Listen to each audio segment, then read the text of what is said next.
जो हम लोग पढ़ने वाले हैं यूनिट पढ़ेंगे। क्या पढ़ेंगे? यूनिट। यूनिट मतलब मात्रक।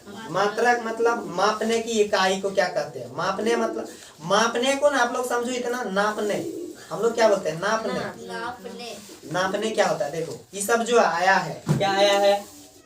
केल्विन आया, मीटर आया, किलोग्राम, न्यूटन, घन मीटर, ये सब जो आया है ना, जैसे हम बोलेंगे जा रहे खाना बनाओ, चावल भर देना, तो तुम चावल को किससे भरी? पहला से नाप के। किससे? पहला से नाप के। या फिर अगर हॉस्टल लाइफ में अगर रहते हैं जो भी बच्चे, तो वो किससे भरेंगे? गिलास से नाप के भरेंगे कि नहीं? 2 गिलास चावल भर देना, क्या बोलेंगे? तो यूनिट में क्या मापा जाता है पता है? फिजिकल क्वांटिटी को मापा जाता है। ठीक है, यूनिट उसी को बोलते हैं। क्वांटिटी मतलब कितना कितना है, इसको हम लोग बता सकते हैं। फिजिकल क्वांटिटी यूनिट में हम लोग बता सकते हैं।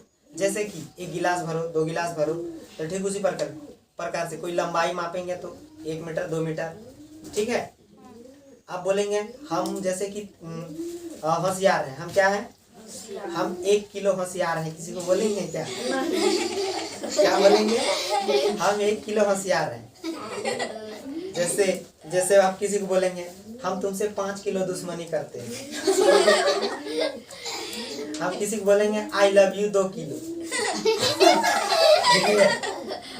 हम तुमसे 7 किलो दुश्मनी करते हैं, इस तरह बोलेंगे क्या? नहीं। क्यों नहीं बोलेंगे? हम मान के चलो दुकान गए, दुकान में हमको मान के चलो चावल लेना है। क्या लेना है? चावल। हम बोलेंगे 2 गो चावल दो। क्या बोलेंगे? मुँह में लाठी भर देगा। भगा देगा कि नहीं धमका के? क्यों धमका के भगा देगा? बोलने का लूर नहीं बोलेगा। क्या बोलेगा? तो हर चीज का यूनिट होता है। हर चीज का क्या होता है? यूनिट होता है। तो देखो तापमान को, तो सबसे पहले अब समझो, ये तो देखो अंतरराष्ट्रीय मतलब समझे। हम बोलेंगे अगर मान के चलो हम जापान गए, कहाँ गए? जापान। जापान में जाके बोलेंगे हमको मान के चलो बोलेंगे 2 पेला चावल दीजिए। क्या दीजिए? 2 किलो चावल या 2 किलो चावल दीजिए। वहां का आदमी नहीं पूछेगा किलो, वो क्या बुझेगा? देखो जो अंतरराष्ट्रीय पद्धति है, अंतरराष्ट्रीय मतलब जो इंटरनेशनल लेवल में जानेगा। जैसे बोलेंगे 2 गिलास चावल दीजिए, क्या बोलेंगे वहाँ? गिलास मैंने बुझे न करेगा वहाँ। गिलास मैंने बुझेगा क्या? नहीं बुझे, नहीं जानता है, उसका वहाँ कुछ अलग नाम होगा ना। गिलास क्या समझेगा?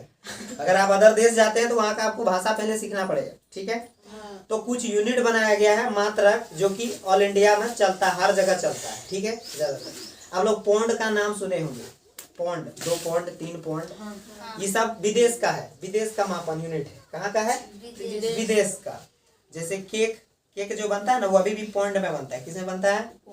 पौंड में। क्योंकि पौंड क्या? पौंड 1 पौंड, 2 पौंड, 1 पौंड लगभग किलो से शायद कम होता है, ज्यादा होता है, हमको एग्जैक्ट पता नहीं है। लेकिन पौंड में वजन को किससे, अदर देश में कैसे मापा जाता है? पौंड में। कैसे? अब हम ही दूसरा देश में जाके बोलेंगे 1 बीघा खेत, क्या बोलेंगे? उसको थोड़ी पता चलेगा 1 बीघा कितना होता है, 1 कट्ठा कितना होता है। उसको हेक्टेयर बताना पड़ेगा। ठीक है, या फिर स्क्वायर फीट बताना पड़ेगा। समझ में आया? तो जो इंटरनेशनल पद्धति है उसी को हम लोग जान रहे हैं। ठीक है, तो तापमान को किससे मापेंगे? लंबाई जो है उसको किससे मापेंगे? मीटर में। और संहति मतलब होता है वेट होता है। क्या होता है?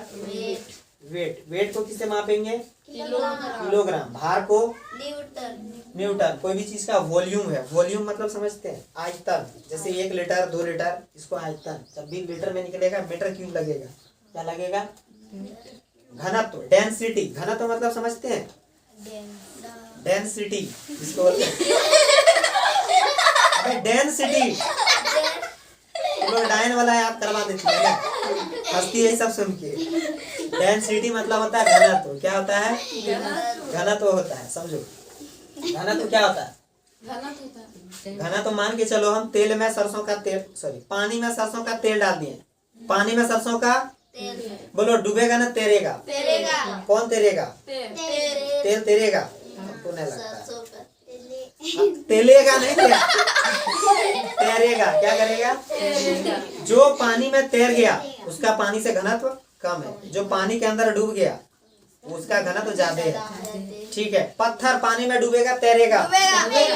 आदमी तैरेगा डूबेगा? तैरने जानता है वो नहीं, आदमी हाथ वाथ हिलाएगा तो वो तैरेगा, वो अलग बात है। मतलब कि ऐसे अगर कूद गया, ऐसे कूदेगा तो क्या होगा? डूबेगा। हाँ डूबेगा। लेकिन मरा हुआ आदमी तैरेगा। तैरेगा कैसे मरा हुआ आदमी? मरा हुआ आदमी तैरेगा। हाँ तैरेगा, फूल जाएगा शरीर तो तैरेगा नहीं। तुम लोग यार गलत मीनिंग मत निकालो।